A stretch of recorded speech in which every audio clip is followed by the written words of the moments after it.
Alright, what's going on, guys? We've been doing this series here on the channel where we take some really cool findings from the Elden Ring community, new tips and tricks, lore findings, cut content, and things you probably just didn't know about the game. And you guys have absolutely been loving these. It has just been absolutely crazy. I mean, the last time we did this, it even got to number 12 on trending. So I gotta say a huge thank you to all of you guys for all the support you've been showing lately, and you already know we gotta do it again. So hopefully I can challenge you and show you something you didn't know. But if you have a discovery that you don't think a lot of people know about, definitely leave it in the comments below and you might get featured on the next one. But to start things out, we're going to be talking about some lore revolving around Ranni, specifically her former mentor, the Snow Witch. And as I'm sure all of you know if you've kept up with the story at all, the Ranni that we see is not her real body. She's a soul inhabiting a doll based on the body of her former mentor, the Snow Witch, who she met at a young age and learned magic from.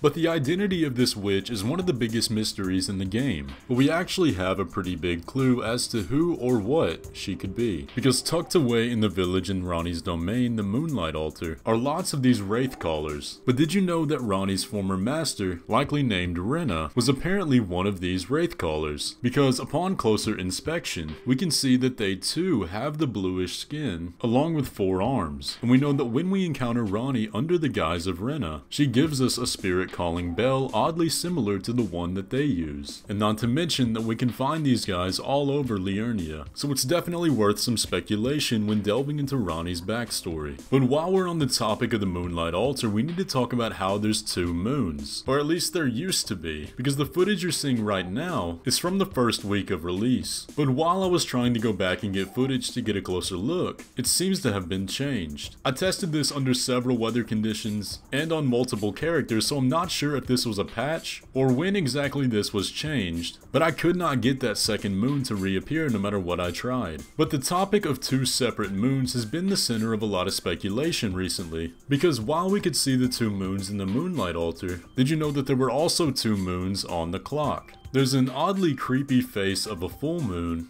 with a crescent moon containing it. But the idea of moons in Elden Ring is very interesting, because they don't seem to be celestial bodies like we think of, but rather something that has a will and can be encountered. It's not stationary or distant, but rather like a vision, because we have examples of 3 different moons. We have a bright moon that Renala encountered to gain her power, Ranni's dark moon that she seems to draw frost magic from, and then a black moon that's said to have hung above the Eternal City and was worshipped. So it's unclear exactly what's going on with all the moons in this game, but it's definitely worth investigation. Next up, we're going to be talking about the end of the game, so here's a big spoiler warning, just in case you're not there yet. But if you've gotten all the way to the Elden Beast, you might have been wondering what that big sword he carries is. The design is definitely really interesting, and quite unlike a lot of the other weapons we see in the game. Well, that's because it's actually a deformed body. If the color of the blade wasn't a sign enough, towards the hilt you can actually see a very defined rib cage. But we can get a better look at it when looking at the sacred Relic sword, and it's actually pretty disturbing once you take it all in. Now why it's forged of a body like this, I'm not entirely sure. But did you also know that this weapon has a twin also forged of a body? It's interesting that this weapon would be the one that shares the same design, because the hidden treasure of Nokrin, the Finger Slayer blade, is the only weapon capable of harming the greater will. Its description reads, "The hidden treasure of the eternal city of Nokrin, a blade said to have been born of a corpse. This blood-drenched fetish is proof of the high treason committed by the eternal city, and symbolizes its downfall. Cannot be wielded by those without a fate, but is said to be able to harm the greater will and its vassals." But the idea that these blades are made out of a corpse is definitely interesting, because it begs the question of whose corpse, and I think we have a small hint at a possibility. If we look at the name of the sacred relic blade, the term relic can be defined as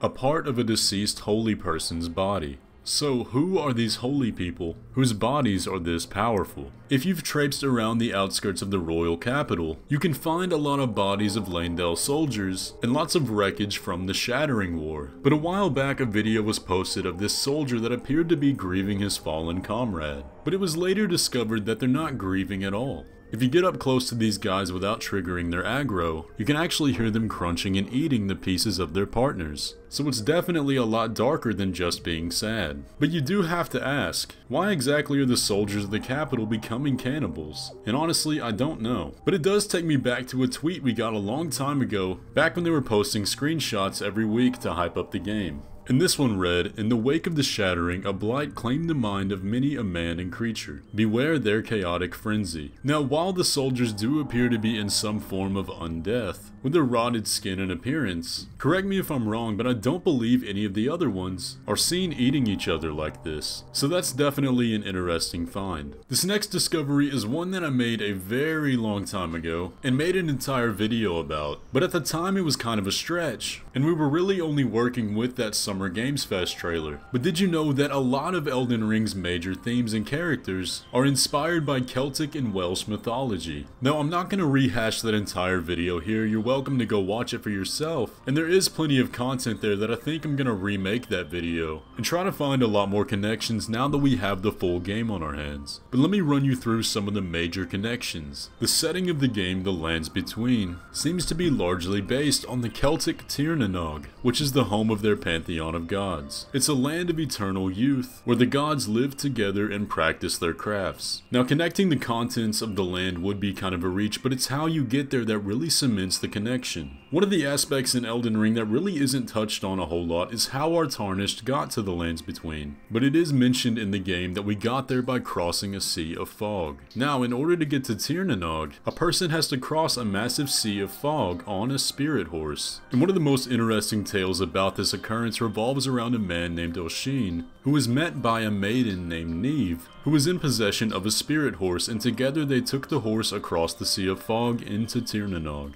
Now, of course, there's a lot more to that legend, but you can see the connection there. Melania as well seems to be inspired by the god Nuada. Her signature pose of fashioning on her prosthetic arm is identical to this famous statue, and Nuada is commonly referred to as Nuada of the Silver Hand, known for his famous prosthesis. And the faces of the trolls throughout the Lands Between also seem to draw heavy from the Green Man of Celtic mythology. But these are just scratching the surface of the many Celtic influences, and I've seen a lot of articles going around, so I figured it was worth a mention. Now, this one answered a big question that I had for a while once I encountered the Knights of the Jar for the first time. On my first playthrough, they really seemed to have some creative builds, and I was running into a lot of weapons that I really didn't know how to counter or fight. But this question came up in my head on my second playthrough, when every Knight of the Great Jar that I summoned was using a katana.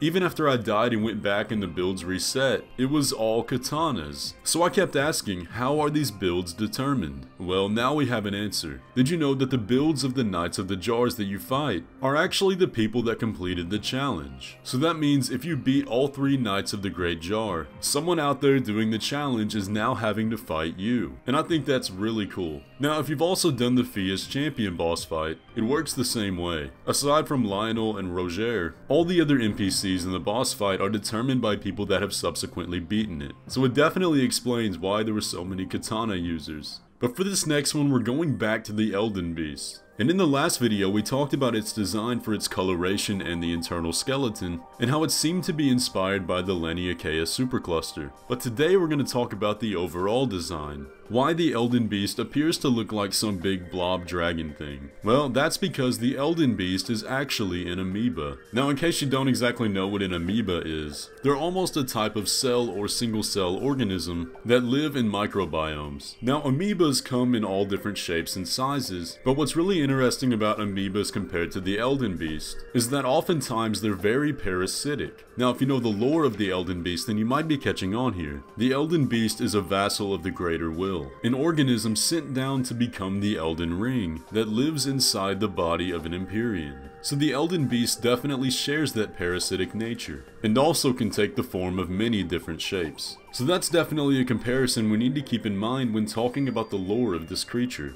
For the final one today, I want to tell you about a feature in the game that you probably aren't using. Did you know that Elden Ring actually has voice chat?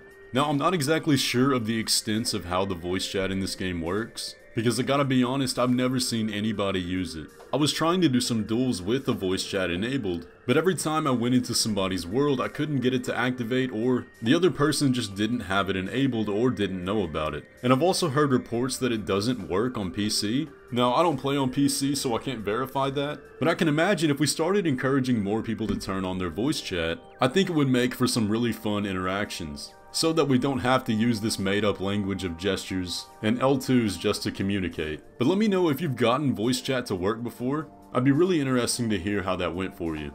But guys, that's going to pretty much do it for the video today. I hope you enjoyed it. Let me know if you found something that you didn't know before. And if you did, then do me a favor and hit that subscribe button. But with all that, I'll catch you in the next one.